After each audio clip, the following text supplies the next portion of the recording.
Supreme court ने जो आज आदेश दिया है उसमें उन्हें जो है एंटीसिपेटरी बेल दी है। इसको कहते हैं कि ये अब पुलिस इन्हें गिरफ्तार नहीं कर सकती है, जा सकता है। अभी तक जिस तरीके से इन्हें अंडरग्राउंड रहना पड़ता था वो नहीं रहना पड़ेगा। लेकिन इसमें दो धाराओं पे बहुत बात हो रही थी, 335 और 339। इन दोनों धाराओं में, एक में जो 339 धारा है वो बहुत महत्वपूर्ण नहीं थी, लेकिन 335 धारा ऐसी है जिसमें यह था कि फर्जी कागजात बनाना, इसमें 10 साल तक की सजा की बात होती है। लेकिन उसके बावजूद बाकी जितनी भी धाराएं थी वो जमानती थी और ये 7 साल से कम की थी, और यहीं पर आकर के मामला अटक जाता था। लेकिन आज जब सुप्रीम कोर्ट में बातचीत हुई है तो वहां पर अभिषेक मनु सिंघवी ने जो बात कही है, जो बात रखी है, उसमें ये कहा गया है कि पवन खेड़ा ने, देखिए थोड़ा सा आर्गुमेंट बदल गया, जो वहां दिया गया था यहाँ दिया, उसमें ये हुआ कि इन्होंने कागज दिखाए हैं लेकिन बनाए हैं इसका कोई प्रमाण नहीं है। तो यहाँ पर आके 335 कमजोर हो जाती है और इसी बिना पर आकर के, और दूसरी बात आर्टिकल 21 की बात हुई, जहां पर किसी आदमी की आजादी को प्राथमिकता दी है। जो भी केसव जी कह रहे थे कि जमानत देना चाहिए, उसको जेल बाद की बात है। तो ये जो चीज है, इन दो बिना पे इसमें कुल मिला के ये हुआ, एंटीसिपेटरी बेल मिल गई और उन्हें अब इस बात की है कि अब वो सशर्त मिली है इस बात की कि वो पूरी तरीके से वो आसाम पुलिस स्टेशन वहां जाएंगे और वहां पर बात करेंगे और दूसरी बात जांच में सहयोग करेंगे। कोई नई बात नहीं है, ये इतनी शर्त लगी ही होती जमानत में, एक कॉमन प्रैक्टिस की बात है मुकुल जी। बिल्कुल शिवेंद्र जी, लेकिन यहाँ पर एक और बात है। सुप्रीम कोर्ट ने अपने ऑब्जर्वेशन में जो बातें कही हैं वह जो आज की निजाम है उसके ऊपर एक कड़े सवाल खड़ा करता है। सुप्रीम कोर्ट का ऑब्जर्वेशन इस केस में भी जो आया है शिवेंद्र जी, अभी पवन खेड़ा को अग्रिम जमानत देते हुए जो सुप्रीम कोर्ट ने बातें कही हैं, उन्होंने हाई कोर्ट के ऑब्जर्वेशन पे भी सवाल उठाया है कि उनका ऑब्जर्वेशन तथ्यों पर आधारित नहीं था और जो तथ्य हाई कोर्ट में रखे गए थे वो भी एरोनियस थे, वो भी गलत तथ्य रखे गए थे। नंबर 1। नंबर 2, वो क्लियर कह रहे हैं कि पवन खेड़ा के केस में ऐसे मामले थे जिसकी पड़ताल ट्रायल के दौरान हो सकती थी। उन्होंने जो आरोप लगाए, आरोप के साथ जो डॉक्यूमेंट्स दिए, वो डॉक्यूमेंट्स फोर्ज थे, उन्होंने बनाए थे, किसने बनाए थे, इन सभी चीजों की सत्यता का परीक्षण ट्रायल कोर्ट में हो सकता था। इनको जमानत देने से क्यों इनकार किया जा रहा था, ये बड़ा सवाल उठ रहा है। और उन्होंने सुप्रीम कोर्ट के ऑब्जर्वेशन में है कि ये सारा मामला राजनीतिक प्रतिद्वंदिता का लग रहा है।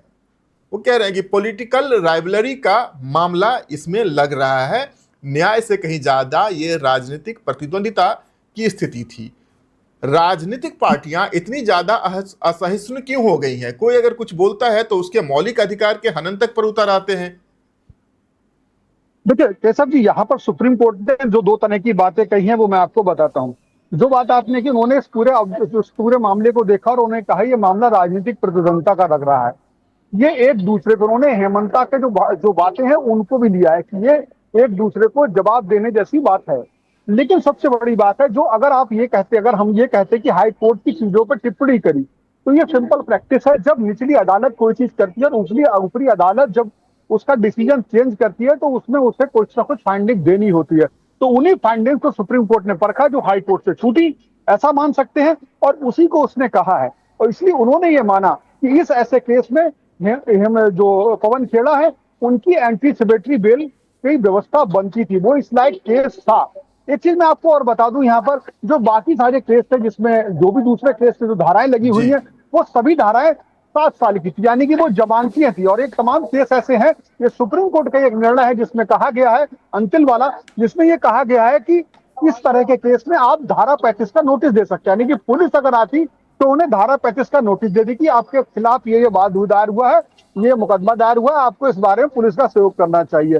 तो पुलिस धारा 35 का नोटिस लेकर के पवन खेड़ा उसको रिसीव कर करके और पुलिस उनसे जांच करती रह सकती थी। ऐसी धाराएं हैं। इसमें 420 की भी धारा, जो अगर आईपीसी की धारा आप कई बार सुने होंगे, आईपीसी में अब ये बीएनएसएस हो गया, लेकिन पहले जो धारा थी 400, उसमें भी जब मुकदमा होता था तो पहले उसमें धारा 41 का नोटिस दिया था, तो धारा 35 का हो गया।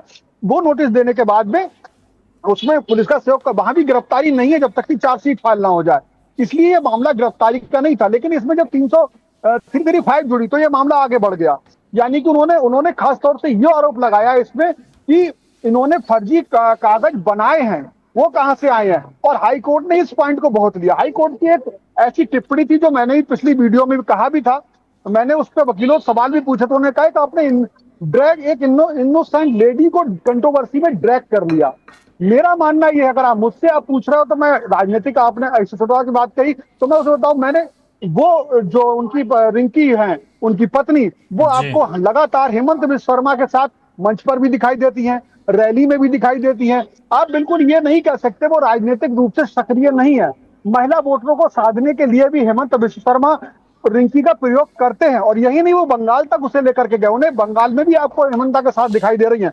तो कुल मिला के राजनीतिक रूप से इनोसेंट कहना गलत है, ये बात ठीक है। तो यहाँ पर जो सुप्रीम कोर्ट ने पाया, और जो अभिषेक मनु सिंघवी का जो उसमें कहना चाहिए बहस थी या बात थी या तर्क था, वो ये था कि आप जो है इसमें अभी इस बात का कोई प्रमाण नहीं है कि उन्होंने इसे बनाए हैं, उन्हें कहां जी से प्राप्त हुए, क्या हुए, इस बात की बातचीत पुलिस उनसे कर सकती है, और इसलिए एंटीसिपेटरी बेल जरूरी है। लेकिन एक बात जो आपने कही, जिस तरह से राजनीतिक रूप से अशिक्षित हो गए हैं लोग, तो उसमें सबसे बड़ी बात है कि देखिए ये पूरे देश में चल रहा है। यहाँ पे हेमंता एग्रेसिव होगा, और ये एग्रेसिव इतने ज्यादा हुए कि असम की पुलिस दिल्ली तक आ जाती है। और ये आप देखेंगे, आप हम ही सब जानते हैं, जब चुनाव आयोग के नियंत्रण में पूरा प्रशासन होता है, तो पहले प्राथमिकता थी वहां के चुनाव कराना, 2 दिन चुनाव में बड़े बचे हुए थे, लेकिन पुलिस ये आती है। उसके बावजूद अब दूसरी तरफ आप देखिए, हेमंता कहते हैं कि मेरी फायर रेंज में सबसे पहले गुवाहाटी का पुलिस कमिश्नर होगा अगर मैं सत्ता में वापस आता हूं।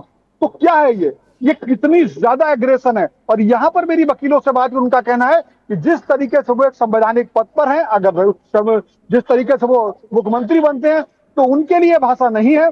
उनको कहना चाहिए कानून अपना काम करेगा, हमें जो चीज गलत लगी हमने उसकी शिकायत करी, पुलिस में मुकदमा दर्ज हुआ है, और कानून अपने तरीके से काम करेगा। लेकिन यहाँ पर जिस तरह की बात वो कहते हैं, मतलब कुछ शब्द ऐसे जो मैं आपको कह भी नहीं सकता हूं, लेकिन वो बिल्कुल ये कहते हैं बिल्कुल मैं पाताल से निकाल के ला दूंगा, वो ये कहते हैं कि पेड़ा बना दूंगा। आप सोचिए किस तरह की भाषा शैली है ये, और एक भाषा बिल्कुल ऐसी जो मैं यहाँ कैमरे पे कह नहीं सकता कि पवन खेड़ा कैसे हैं। तो ऐसी स्थिति में आप समझ सकते हैं कि एक मुख्यमंत्री के पद पे रहते हुए आप मोदी जी, इन्हीं की पार्टी के मोदी हैं, लोग कहते रहते हैं बोल नहीं रहे हैं, फलाना नहीं काम कर रहे हैं, उसी तरह के आक्रामक कारक शैली के मान लिए यूपी के मुख्यमंत्री योगी जाने जाते, लेकिन वो कभी भी अभद्र भाषा का इस्तेमाल नहीं करते। जी उनकी कार्यशैली भी होती है, आक्रामक कार्यशैली उनकी भी है, लेकिन बिल्कुल यहाँ पर पद से मैं मानता हूं, और लोग मानते हैं, वकील मानते हैं, और यह सुप्रीम कोर्ट ने भी कहा है, एक तरीके से निर्णय में कह दिया, ये भाषा शैली भी मुख्यमंत्री को बिल्कुल इस पर संयम रखना चाहिए। बिल्कुल जिस तरह की भाषा शैली का उपयोग किया गया है इसमें, हालांकि अब तो लगता नहीं है कि राजनीतिक पदों की भी, प्रशासनिक पदों की भी कोई गरिमा बची रह गई है ऐसी भाषा शैली के बाद। और शिवेंद्र जी, क्योंकि ये मामला पूरी तरह राजनीतिक ही था, आप कह रहे थे कि रिनी भुइयां उनके साथ स्टेज शेयर कर रही थी, राजनीतिक हस्तक्षेप उनका रहता है, हो या ना हो, लेकिन देखिए मामला कहाँ से शुरू होता है। हेमंता विश्व शर्मा गौरव गोगोई पे बहुत ही आक्रामक रहते हैं, और वो गौरव गोगोई की पत्नी का विदेशी होने का मुद्दा उठाते हैं, कहते हैं उनके पास दूसरे देश का पासपोर्ट है, उनके संबंध पाकिस्तान से हैं, अलग देशों से हैं, दूसरे देशों से हैं।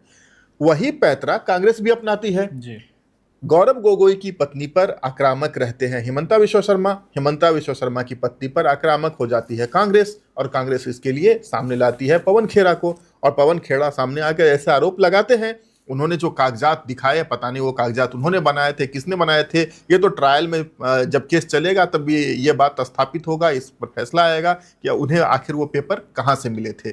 लेकिन ये राजनीतिक आरोप प्रत्यारोप इतना आक्रामक टर्न ले लेगा, इतना भौड़ा हो जाएगा, ये वो कोई समझ नहीं सकता था। इसी देश में मुकुंद, देखिए मैं थोड़ा सा आपको पीछे ले जाना चाहता हूँ।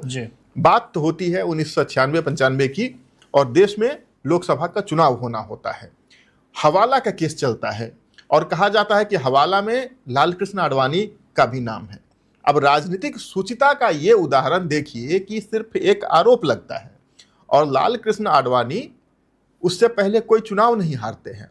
उस दौर में जब बीजेपी को केवल 2 सीटें आई थी, अटल बिहारी वाजपेयी जो इतने लोकप्रिय नेता हैं वो हार गए थे, लेकिन आडवाणी जी की जीत हुई थी। केवल एक आरोप मात्र लगने से वो अपने आप को इलेक्टोरल प्रोसेस से दूर कर लेते हैं। वो कहते हैं कि वो चुनाव तब तक नहीं लड़ेंगे जब तक कोर्ट से उन्हें क्लीन चिट नहीं मिल जाता है। 1 साल में उन्हें क्लीन चिट मिलता है, फिर 1-1.5 साल के बाद, 2 साल के बाद चुनाव होते हैं, फिर से वो चुनाव लड़के संसद पहुंचते हैं, लोकसभा पहुंचते हैं। लेकिन ये मर्यादा होती है, यह गरिमा होती है। ऐसे कई सारे उदाहरण अपने देश में ही भरे हुए हैं। वहां पर लोगों पर आरोप लगे हैं, तथ्यों के साथ आरोप लगाए गए हैं। वो तथ्य कभी सही साबित हुए हैं कोर्ट में जाकर, कभी गलत साबित हुए हैं, लेकिन नेताओं ने सार्वजनिक पदों की गरिमा बनाए रखी, सार्वजनिक जीवन की गरिमा बनाए रखी। नेतृत्व कुशलता इसी में जाहिर होती है, न कि अगर कोई आरोप लगा रहा है तो उसे मटिया मेट कर दें। हाँ, गलत आरोप नहीं लगाना चाहिए, राजनीतिक दूषिता है यह, राजनीतिक प्रदूषण है यह, इससे जरूर बचना चाहिए। लेकिन अगर किसी ने आरोप लगाया तो उसकी जांच होने के बजाय उसे सीधे पकड़ के जेल में डालो। आप किसी राज्य की सत्ता में है या केंद्र की सत्ता में है, इसका अर्थ यह नहीं हो जाता है कि कोई उंगली आपकी तरफ नहीं उठ सकती है। आपको आरोप का जवाब देना चाहिए, न कि आरोप लगाने वाले को निस्ता नाबूद कर देना चाहिए।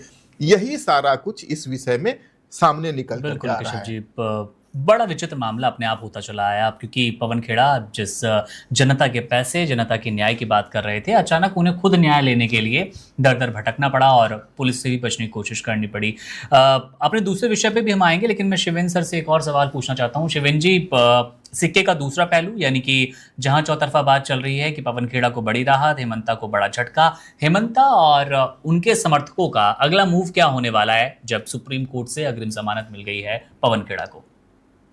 तो मुकुंद, एक बहुत मैं आपको बताऊं, कानून किस तरह काम करता है हम सब जानते हैं, लेकिन जिसके हाथ में हमने अभी तक देखा है सत्ता होती है, तो कानून का विश्लेषण, कानून का परिभाषा पुलिस उसी हिसाब से भरती है। अब यहाँ पर पवन खेड़ा को एंटीसिपेटरी बेल मिली है, ये बेल परमानेंट बेल नहीं है, ऐसा केशव जी ने बताया। इसमें उन्हें यह मिला है कि जब पुलिस के पास जाएंगे तो पुलिस उन्हें तुरंत गिरफ्तार नहीं कर सकती। बिल्कुल, वो इसके साथ साथ ये भी कर सकते हैं, वो सीधे सीधे सीडीएम कोर्ट में भी जा सकते हैं, वहां अपनी बात करके परमानेंट जमानत की मांग भी कर सकते हैं। ये दो रास्ते उनके पास हैं, और इन दो रास्तों में से अब अगर वो अदालत में जाते हैं तो अदालत को हम मान के चलते हैं कि अदालत निष्पक्ष होती है और अदालत उन पर काम करती है। और शायद सुप्रीम कोर्ट ने जो कमेंट्स किए हैं, उन कमेंट्स को भी ध्यान में रखते हुए हो सकता है सीजेएम उन्हें उनकी जमानत को परमानेंट कर दे। उन्हें लगे इन्हें पुलिस कस्टडी या जुडिशियल कस्टडी की आवश्यकता नहीं।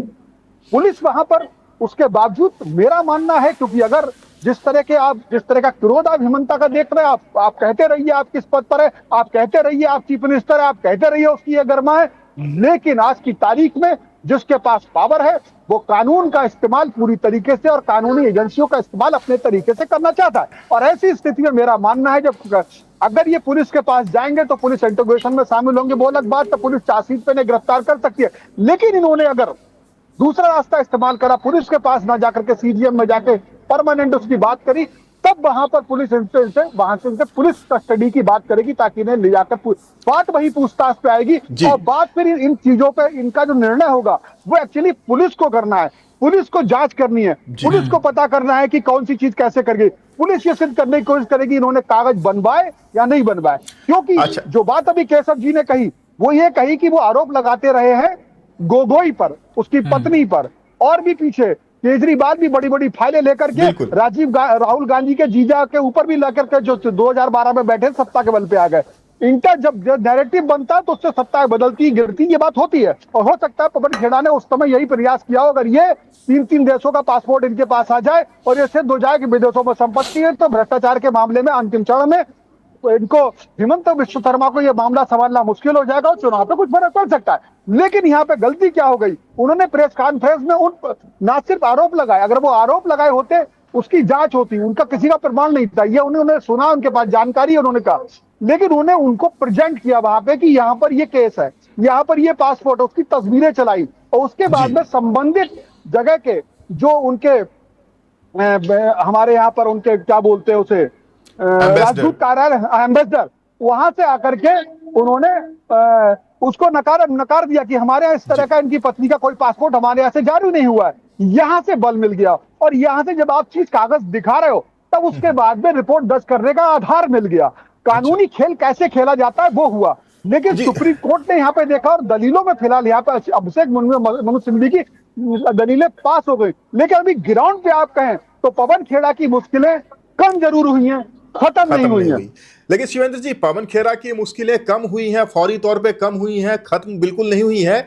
यहाँ पर इसमें जो पॉलिटिक्स इन्वॉल्व है, थोड़ी चर्चा हमें उस पर भी करनी चाहिए।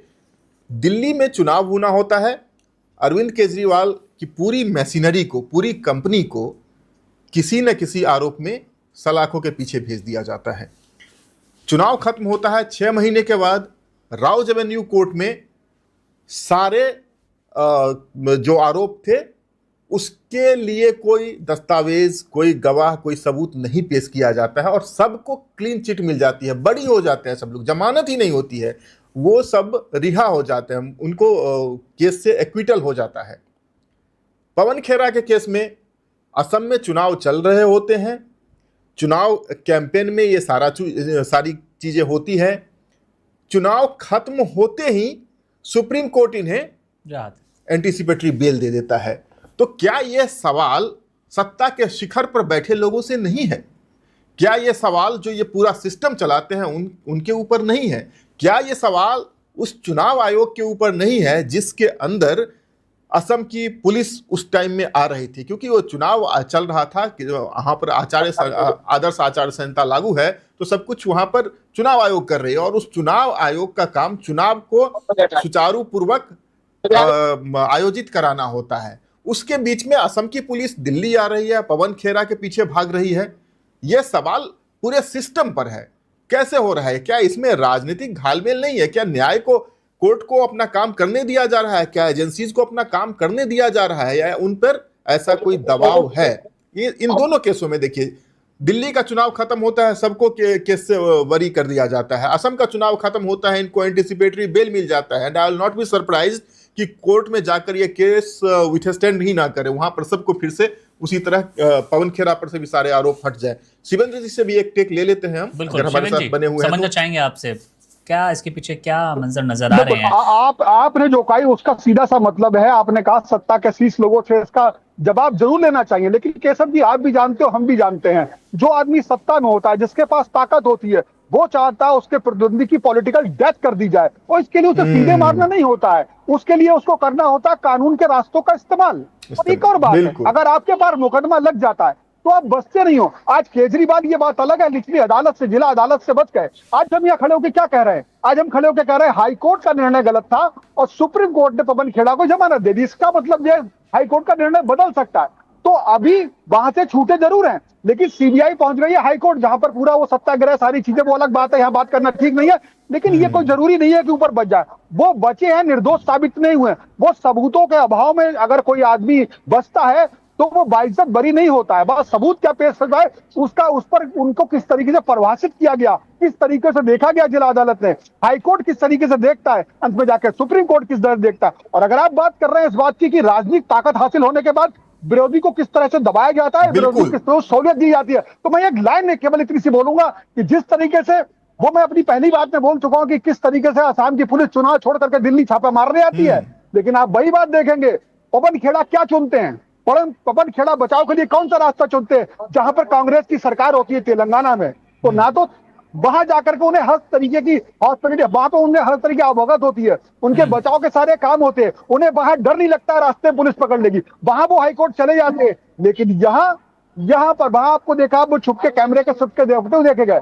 तो जिसकी ताकत होती है, आप ये मान के चलते हैं कि आज भाजपा है जिन प्रदेशों में वो ऐसा कर रही है? नहीं, जिस प्रदेशों में कांग्रेस है, हम पत्रकार सवाल सबसे पूछेंगे भी, लेकिन कोई भी दूध का धुला नहीं है केशव जी। जिसको जहां मौका मिलता है वो वहां पे या तो अपने नेता को सहूलियत देगा या विपक्षी की पॉलिटिकल डेथ का हर इंतजाम करेगा। और ये बात हमने पश्चिम बंगाल के चुनाव से पहले, ये आरोप पश्चिम बंगाल के मुख्यमंत्री टीएमसी पर भी लगते रहे, और जब वहां पर सेंट्रल फोर्सेस लगी तो आखिर उन्हें सेंट्रल फोर्सेस से तकलीफ क्यों हुई? अगर निष्पक्ष चुनाव हो रहा है तो क्यों तकलीफ हुई? या तो आप ये कहना चाहते हैं या हम ये कह दें इस बात में कि सेंट्रल फोर्सेस की कमान पूरी तरीके से अमित शाह के हाथ में थी और इसलिए उन्हें लगता था कि फोर्सेस वहां पर चुनाव में बाधा डालेंगी, और उन्हें पता था कि वहां की पुलिस और प्रशासन की कमान उनके हाथ में थी, जिस पर जब एफआईआर हो रहा था तो जुडिशियल ऑफिसर्स तक को भी आप बंधक बना लेते हैं। तब आपको समझ में नहीं आता कि कानून किस हिसाब से चलेगा।